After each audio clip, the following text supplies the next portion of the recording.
Good morning. Acts chapter 14. At Iconium, Paul and Barnabas went as usual into the Jewish synagogue. There they spoke so effectively that a great number of Jews and Gentiles believed. But the Jews who refused to believe stirred up the Gentiles and poisoned their minds against the brothers.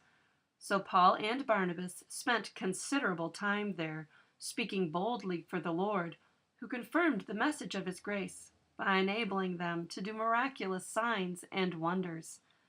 The people of the city were divided. Some sided with the Jews, others with the apostles. There was a plot afoot among the Gentiles and Jews, together with their leaders, to mistreat them and stone them. But they found out about it and fled to the Lycaonian cities of Lystra and Derbe and to the surrounding country, where they continued to preach the good news. In Lystra there sat a man crippled in his feet, who was lame from birth and had never walked. He listened to Paul as he was speaking.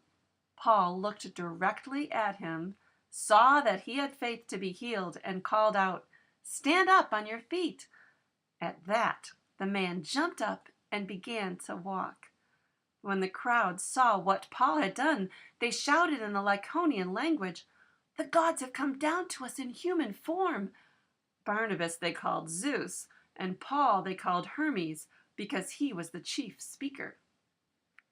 The priest of Zeus, whose temple was just outside the city, brought bulls and wreaths to the city gates, because he and the crowd wanted to offer sacrifices to them. But when the apostles Barnabas and Paul heard of this, they tore their clothes and rushed out into the crowd, shouting, "Men, why are you doing this? We too are only men, human like you.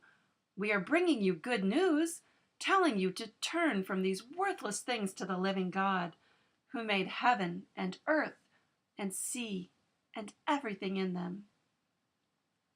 In the past, he let all nations go their own way, yet he has not left himself without testimony.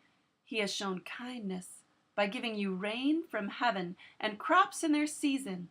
He provides you with plenty of food and fills your hearts with joy." Even with these words, they had difficulty keeping the crowd from sacrificing to them. Then some Jews came from Antioch and Iconium and won the crowd over. They stoned Paul and dragged him outside the city, thinking he was dead.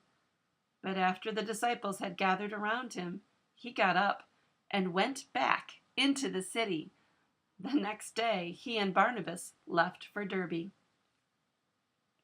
They preached the good news in that city and won a large number of disciples.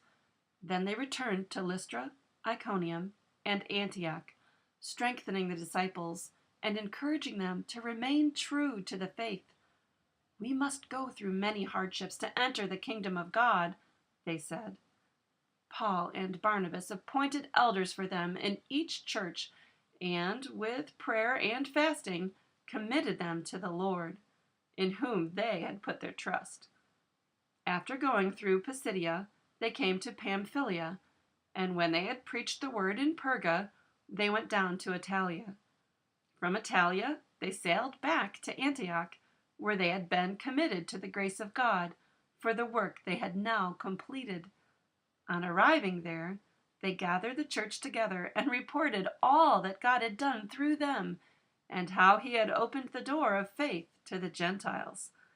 And they stayed there a long time with the disciples.